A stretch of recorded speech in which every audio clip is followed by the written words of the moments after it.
Hello dear friends, welcome to KB Physics channel. So ಇವತ್ತಿನ ವಿಡಿಯೋದೊಳಗೆ ನಾವು electric charges and fields KCET ಬಗ್ಗೆ discuss ಮಾಡ್ತಿದ್ದೀವಿ. ಮೇಜರ್ ಕಾನ್ಸೆಪ್ಟ್ ಯಾವುದು ಅಂತಂದ್ರೆ Coulomb's law. So let us start with the basic concept charge ಅಂತಂದ್ರೇನು the property of material which is giving rise to electric force between the bodies. So Q charge quantization of charge ನಾವೇನು ಹೇಳ್ಬೋದು ಅಂದರೆ Q is equal to plus or minus N E. Charging a body ಅಂತಂದ್ರೆ either supplying the electron are removing the electron. So charge imbalance if number of protons and electrons ಎರಡು same ಇದ್ದು ಅಂತಂದ್ರೆ net charge on the body zero ಅಂತ ನಮಗೆಲ್ಲರಿಗೂ ಗೊತ್ತದ. So if extra electrons ಇದ್ದು in comparison with protons then the body will be negatively charged. Otherwise if proton number ಜಾಸ್ತಿ ಇದ್ದು ಎಲೆಕ್ಟ್ರಾನ್ಗಿಂತ ಅಂತಂದ್ರೆ ನಾವೇನು ಹೇಳ್ಬೋದು the body is positively charged. So that's why in general we'll write Q is equal to plus or minus NE, where N is integer, N can have any values, N 1 2 3 4 so on. So E antandra basic charge, that is fundamental charge 1.6 into 10 power minus 19 coulomb, where SI unit of charge is coulomb. In next, so Q is equal to plus or minus NE and if I take Q is equal to 1, that is unit magnitude of charge, then how many number of electrons should be present there? So ಈ ಫಾರ್ಮುಲಾದಲ್ಲಿ Q is equal to plus or minus N E, ಇಲ್ಲಿ ನಾವೇನಾದರೂ Q is equal to 1 substitute ಮಾಡಿದರೆ N is equal to ಎಷ್ಟು ಬರ್ತದೆ ಅಂತಂದ್ರೆ 6.25 into 10 power 18 electrons. ಇಷ್ಟು electron ಕೂಡಿ 1 ಕೂಲಮ್ ಆಫ್ ಚಾರ್ಜನ್ನು ಮಾಡ್ತವೆ. ಸೊ ನಾವು let us discuss about Coulomb's law. Coulomb's law ಎಲ್ಲಿ ಉಪಯೋಗ ಮಾಡ್ತೀವಿ? If you have 2 point charges separated by certain distance, the force between them, ಅದು ಅಟ್ರಾಕ್ಷನ್ ಇರ್ಬೋದು ರಿಪಲ್ಷನ್ ಇರ್ಬೋದು, based on properties of charge, like based on nature of the charge. Like charges ಇದ್ದು ಅಂತಂದ್ರೆ repulsion ಇರ್ತದೆ, unlike charges ಇರ್ತಂದ್ರೆ attraction ಇರ್ತದೆ. ಇವು ಎರಡು point charges ನಡುವೆ ಫೋರ್ಸ್ ಎಷ್ಟು ಬರ್ತದೆ ಅದನ್ನು ನಾವು ಕೂಲಮ್ಸ್ ಲಾ ಇಂದ ನೋಡ್ಬೋದು. That is F is equal to 1/4 epsilon naught Q1 Q2 divided by r², where epsilon naught is permittivity of free space. Permittivity of free space ಅಂದ್ರೆ the medium is allowing the charges to experience a force. ಎಷ್ಟು ಅದ್ರ allow ಮಾಡ್ತೈತಿ force experience ಮಾಡೋಕೆ. If it is in some other medium force will not remain same. ಅದು medium ಮೇಲೂ depend ಆಕತಿ. Force ಏನಾಗ್ತದೆ ಅಂತಂದ್ರೆ ಮೀಡಿಯಮ್ ಮೇಲೂ ಡಿಪೆಂಡ್ ಆಕತಿ. Interaction force between 2 point charges will remain same. For example ಯಾವುದೂ ಮೀಡಿಯಮ್ ಇರಲಿ, ಏರ್ ಮೀಡಿಯಮ್ ಇರಲಿ, ವಾಕ್ಯೂಮ್ ಇರಲಿ, ಅಥವಾ ಯಾವುದೋ ಲೈಕ್ ಅದರ್ ಮೀಡಿಯಮ್ ಇರಲಿ, ಡೈಎಲೆಕ್ಟ್ರಿಕ್ ಮೀಡಿಯಮ್ ಇರಲಿ, ಇಂಟ್ರಾಕ್ಷನ್ ಫೋರ್ಸ್ ಸೇಮ್ ಇರ್ತೈತಿ. Because of the medium force reduce ಆಗ್ತೈತಿ. So that is what permittivity of the medium is. So ಈಗ ಮೀಡಿಯಮ್ ಒಳಗಿತ್ತಂದ್ರೆ ಎಫ್ ಎಮ್ ಏನು ಬರೀಬೋದು? So this is force experienced. Interaction force ಅಂತೂ same ಇರ್ತದೆ. Force ಎಷ್ಟು experience ಆಗ್ತದೆ ಬಿಕಾಸ್ ಆಫ್ ಮೀಡಿಯಮ್ ಸ್ವಲ್ಪ ಕಡಿಮೆ ಆದ ಕೂಡಲೇ F M is equal to 1/4 epsilon M Q1 Q2 divided by r² ಅಂತ ಬರೀಬೋದು. So where epsilon M is permittivity of that particular medium. Dielectric constant ಅಂದ್ರೆ ಏನು? The ratio of permittivity of medium to the permittivity of free space is nothing but dielectric constant. So ಇದನ್ನು ನಾವು K ಅಂತಲೂ ಬರಿಬೋದು or epsilon r ಅಂತಲೂ ಬರಿಬೋದು. So one more definition for dielectric constant is force between the 2 point charges separated by a distance r when they are placed in air divided by same set of charges with the same separation placed in some other medium, that is force in medium. ಇವು ಎರಡು ಥರದ ratio ಅಂತ ತಗೋತೀವಿ, that is nothing but dielectric constant for that particular medium with respect to air. So ಇಲ್ಲಿ ನಾವೇನು ಬರಿಬೋದು ಅಂತಂದ್ರೆ dielectric ಕಾನ್ಸ್ಟೆಂಟನ್ನು ನಾವು K ಅಂತ ಬರಿಬೋದು. Now they have given a charge Q. ಇದನ್ನು ಎರಡು ಪಾಯಿಂಟ್ ಚಾರ್ಜಸ್ನಾಗ ಡಿವೈಡ್ ಮಾಡಬೇಕು. The same charge Q has to be divided into 2 point charges Q1 and Q2 and they are separated at a distance r.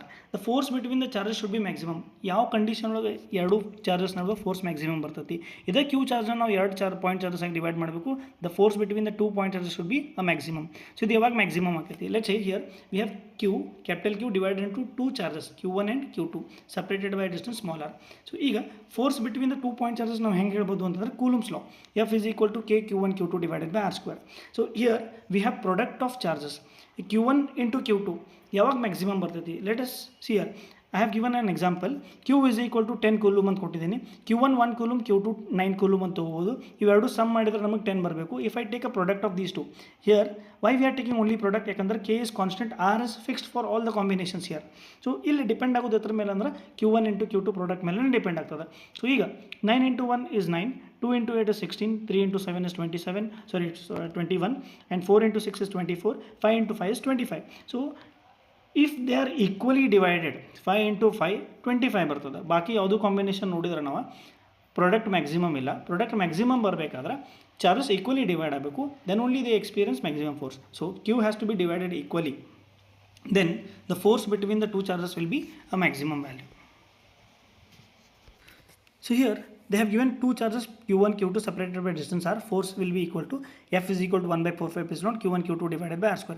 If the same set of charges are placed in dielectric medium of dielectric constant K, ಎರಡೂ medium ಒಳಗೆ force same experience ಆಗಬೇಕಾದ್ರೆ what should be the distance between the 2 point charges in medium of dielectric constant K. ಇವೆರಡು force same ಅಂತಂದ್ರೆ ನಾವು ಇದನ್ನು equate ಮಾಡ್ಬೋದು. Equate ಮಾಡಿದ್ವು ಅಂತಂದ್ರೆ ಏನು ಬರ್ತದೆ ರೀ, here in air F is equal to 1/4π epsilon naught Q1 Q2 divided by R square. In medium F is equal to 1/4π epsilon naught into K.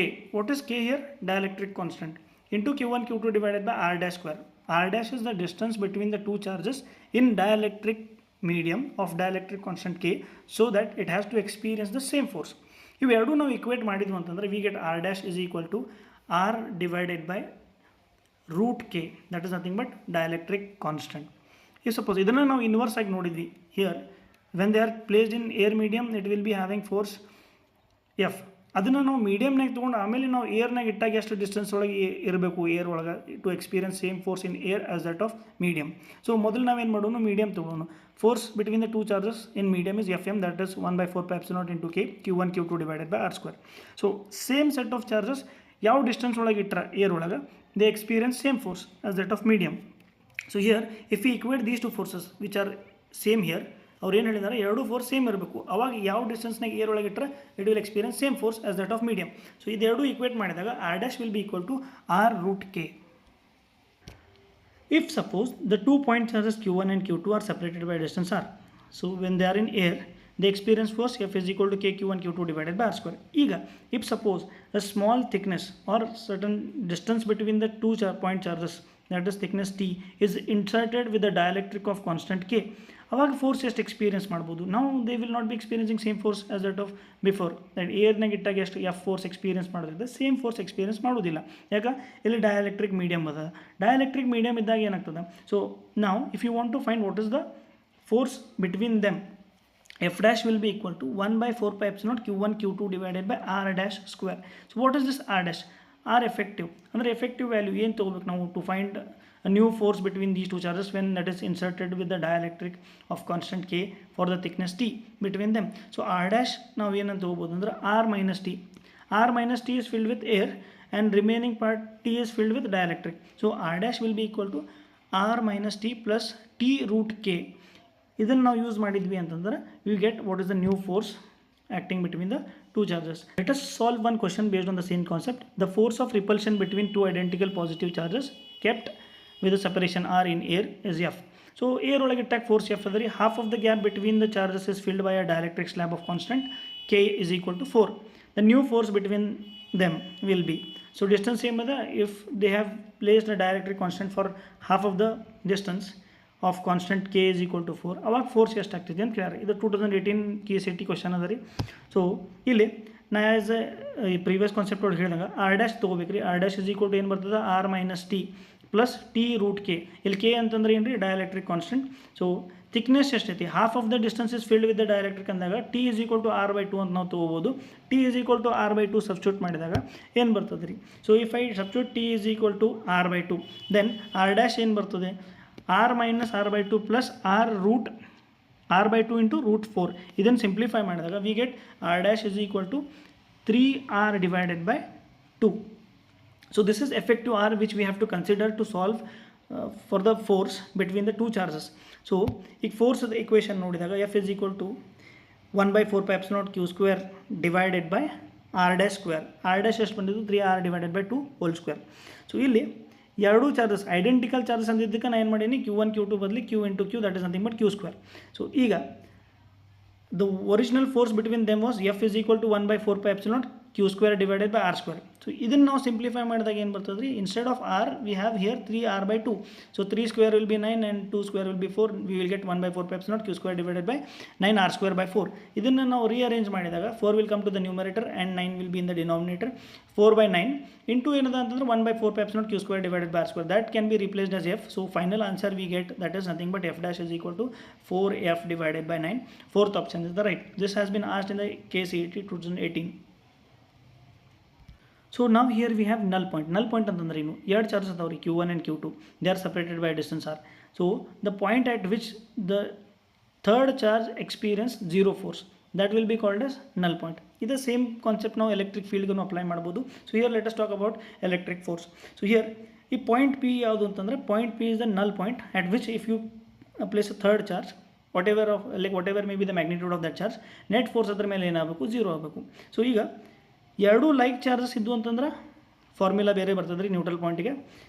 Unlike charges ಇದ್ದು ಅಂತಂದ್ರೆ ಬೇರೆ ಬರ್ತೈತಿ. ಲೈಕ್ ಚಾರ್ಜಸ್ ಇದ್ದು ಅಂತಂದ್ರೆ neutral point in between the line joining the two charges ಬರ್ತದೆ ರೀ. ಇಲ್ಲಿ ನೋಡ್ಬೋದು ನೀವು Q1 ಚಾರ್ಜ್ ಅದ, Q2 ಚಾರ್ಜ್ ಅದ.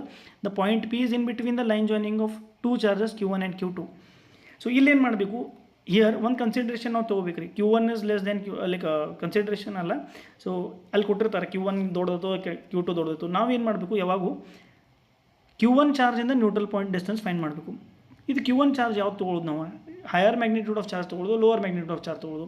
ಲೋವರ್ ಮ್ಯಾಗ್ನಿಟ್ಯೂಡ್ ಆಫ್ ಚಾರ್ಜ್ ತೊಗೊಂಡ್ರೆ ಒಂದು ಅಡ್ವಾಂಟೇಜ್ ಇರ್ತದೆ ರೀ, ಆನ್ಸರ್ ಕರೆಕ್ಟ್ ಬಂದದ್ದು ಇಲ್ಲೊಂದು ಕ್ರಾಸ್ ಚೆಕ್ ಮಾಡೋಕೆ. ನ್ಯೂಟ್ರಲ್ ಪಾಯಿಂಟ್ ಎಕ್ಸಾಕ್ಟ್ಲಿ ಮಿಡ್ ಪಾಯಿಂಟಿಗೆ ಯಾವಾಗ ಇರ್ತೈತೆ ಅಂದರೆ ಇವು ಎರಡೂ ಚಾರ್ಜಸ್ ಸೇಮ್ ಇರಬೇಕು.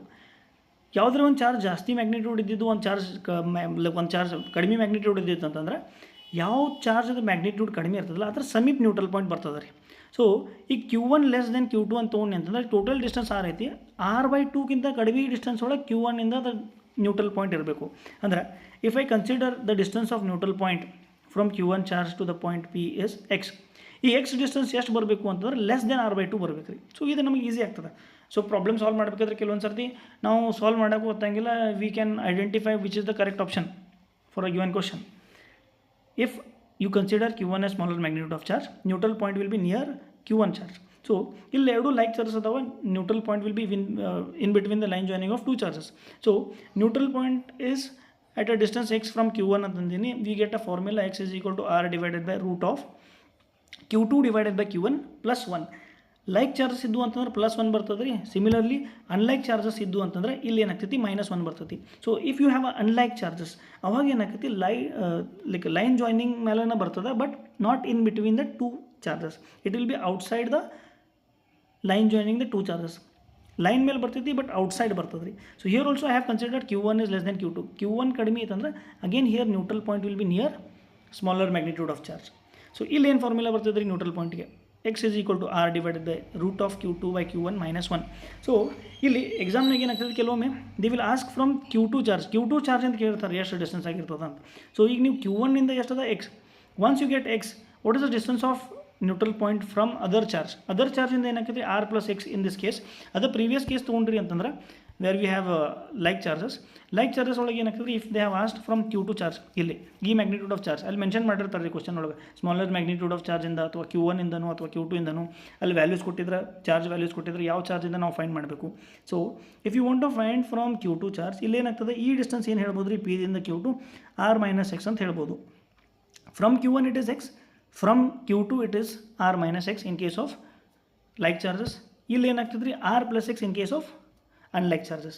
So it will be better. ನಾವು ಒಂದು ಕನ್ಸಿಡ್ರೇಷನ್ ತೊಗೊಂಡು ಹೊಂಟು ಅಂತ ಹೇಳಿ, Q1 is smaller magnitude of charge, ಅಲ್ಲಿಂದ ನ್ಯೂಟ್ರಲ್ ಪಾಯಿಂಟ್ ಸಮೀಪ ಇರ್ತೈತಿ. ಆದರೆ distribution of charges on identical bodies, ಇಲ್ಲಿ ಎರಡು ಬಾಡೀಸ್ ಕೊಟ್ಟಾರೆ ರೀ, body A and body B. ಎರಡು ಐಡೆಂಟಿಕಲ್ ಅದಾವ, ಸೈಜ್ ಸೇಮ್ ಇರ್ತೈತಿ, nature of materials also same. So ಇದ್ರ ಮೇಲೆ Q1 ಚಾರ್ಜ್ ಅದ, ಇದ್ರ ಮೇಲೆ Q2 ಚಾರ್ಜ್ ಅದ. ಡಿಸ್ಟ್ರಿಬ್ಯೂಷನ್ ಅಂತಂದ್ರೆ ಏನು, ಸೊ ಯಾವಾಗ ಇದು ಕಾಂಟ್ಯಾಕ್ಟ್ನಾಗ ಇಡ್ತೀವಿ, ಅಗೇನ್ ಮತ್ತೆ ಸಪ್ರೇಟ್ ಮಾಡ್ತೀವಿ, ಚಾರ್ಜಸ್ ಏನಾಗ್ತಂದ್ರೆ ರೀಡಿಸ್ಟ್ರಿಬ್ಯೂಟ್ ಆಗ್ತಾವೆ. Distribution of charges on identical bodies when they are kept in contact. So ಇಲ್ಲಿ Q1 Q2 ಅದ, ಇವೆರಡೂ ನಾವು ಏನು ಮಾಡ್ತೀವಿ, ಬಾಡಿ A ಬಾಡಿ B ನ ಕಾಂಟ್ಯಾಕ್ಟ್ನಾಗ ಇಟ್ಟಾಗ ಚಾರ್ಜಸ್ ರೀಡಿಸ್ಟ್ರಿಬ್ಯೂಟ್ ಆಗ್ತವೆ. ರೀಡಿಸ್ಟ್ರಿಬ್ಯೂಟ್ ಆದ್ಮೇಲೆ charges on both the bodies, ಎರಡೂ ಬಾಡೀಸ್ ಮೇಲೆ ಚಾರ್ಜಸ್ ಏನಾಗ್ತವೆ, ಈಕ್ವಲ್ ಆಗ್ತಾವೆ. ಸೊ ಆ ಚಾರ್ಜ್ ಎಷ್ಟು ಇರ್ತದೆ, QA is nothing but charge on A body, QB is nothing but charge on B body. So ಎರಡು ಈಕ್ವಲ್ ಇರ್ತಾವೆ, that will be equal to Q1 plus Q2 divided by 2. So equally distribute ಆಗತ್ತೆ. ಇಲ್ಲಿ charge is a scalar quantity.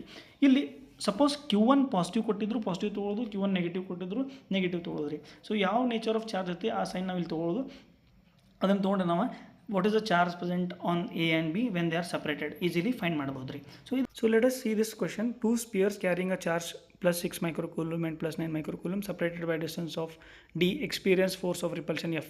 So you can write force F is equal to K Q1 Q2 divided by D square. Separation D ಅಂತ ಕೊಟ್ಟರೆ ಇದನ್ನು ತೊಗೋಬೋದು. ಇದನ್ನು ತೊಗೊಂಡು ನೀವೇನು ಮಾಡ್ಬೋದು, you can calculate what is the force between the two charges in air. ಅದನ್ನು equation 1 ಅಂತ ಬರೀರಿ. ನಾ ಈ ಕ್ವಶನ್ ನಿಮ್ಗೆ ಬಿಡ್ತಿದ್ದೀನಿ. ಸೊ ಆನ್ಸರ್ ಏನು ಬರ್ತದೆ ಅಂತ ನೋಡ್ತೀನಿ ರೀ. ಸೊ ಹೆಂಗೆ ಸಾಲ್ವ್ ಮಾಡೋದು ಅಷ್ಟು ಹಿಂಟ್ ಕೊಡ್ತೀನಿ, you can try this problem. So this is also from previous year CET. ಸೊ ಈಗ ಇವು ಎರಡೂ ಚಾರ್ಜಸ್ ಏನದಲ್ಲ ರೀ, ಎರಡು charge sphere plus 6 microcoulomb plus 9 microcoulomb, ಇದಕ್ಕೆ ಏನು ಮಾಡ್ತೀರಿ, -3 ಮೈಕ್ರೋಕೂಲಮ್ ಆ್ಯಡ್ ಮಾಡ್ತೀರಿ. -3 ಮೈಕ್ರೋಕೂಲಮ್ ಎರಡು ಬಾಡೀಸಿಗೆ ಆ್ಯಡ್ ಮಾಡಿದಾಗ ಚಾರ್ಜ್ ಎಷ್ಟು ಆಗ್ತದೆ, ಫಸ್ಟ್ ಬಾಡಿ ಮೇಲೆ ಏನಾಗ್ತದೆ 6 ಮೈಕ್ರೋಕೂಲಮ್ -3 ಮೈಕ್ರೋಕೂಲಮ್ ಅಂದ್ರೆ 3 ಮೈಕ್ರೋಕೂಲಮ್ ಚಾರ್ಜ್ ಆಗ್ತದೆ. ಎರಡನೇ ಸ್ಪಿಯರ್ ಮೇಲೆ ಚಾರ್ಜ್ ಪ್ಲಸ್ 6 ಮೈಕ್ರೋ ಕೂಲಮ್ ಆಗ್ತದೆ. ಯು ಹ್ಯಾವ್ ಟು ನಾವು right the force. New force ಏನಾಗ್ತದೆ F dash is equal to K, again ಹೊಸ charge Q1 Q2 divided by D square. So ಇವೆರಡು ನೀವು ಸಿಂಪ್ಲಿಫೈ ಮಾಡಿದ್ರಿ ಅಂತಂದ್ರೆ ಆನ್ಸರ್ ಎಫ್ ಡಿವೈಡೆಡ್ ಬೈ 3 ಬರ್ತದೆ ರೀ. The new force will be equal to the old force F divided by 3, 1/3 of original force ಅಂತ ಬರ್ತದೆ ರೀ. So here we have some shapes. ಇಲ್ಲಿ ಟ್ರಯಾಂಗಲ್ ಅದ ರೀ, ಆಮೇಲೆ ಸ್ಕ್ವೇರ್ ಅದ, ಆಮೇಲೆ ಇಲ್ಲಿ ಹೆಕ್ಸಾಗೋನ್ ಅದ.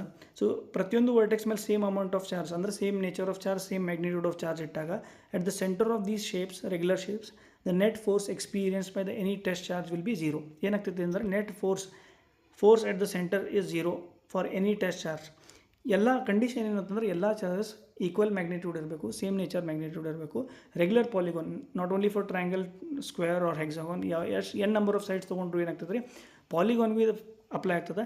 ಸೊ ಎಲ್ಲ ಚಾರ್ಜಸ್ ಐಡೆಂಟಿಕಲ್ ಇರಬೇಕು. ಆವಾಗ ಸೆಂಟರ್ ಆಫ್ ದಟ್ ಪಾಲಿಗಾನ್ ಯಾವುದೂ ಟೆಸ್ಟ್ ಚಾರ್ಜ್ ಇಟ್ಟರೆ ಅದ್ರ ಮೇಲೆ ಫೋರ್ಸ್ ಎಷ್ಟು ಎಕ್ಸ್ಪೀರಿಯನ್ಸ್ ಆಗ್ತೈತಿ ಅಂತಂದ್ರೆ 0 ಫೋರ್ಸ್ ಎಕ್ಸ್ಪೀರಿಯನ್ಸ್ ಆಗ್ತದೆ ರೀ. ನಾವು let us talk about equilibrium of charges. ಇಲ್ಲಿ ನೋಡಿರಿ 4 ಕೇಸಸ್ನ ಕೊಟ್ಟಿದ್ದೀನಿ.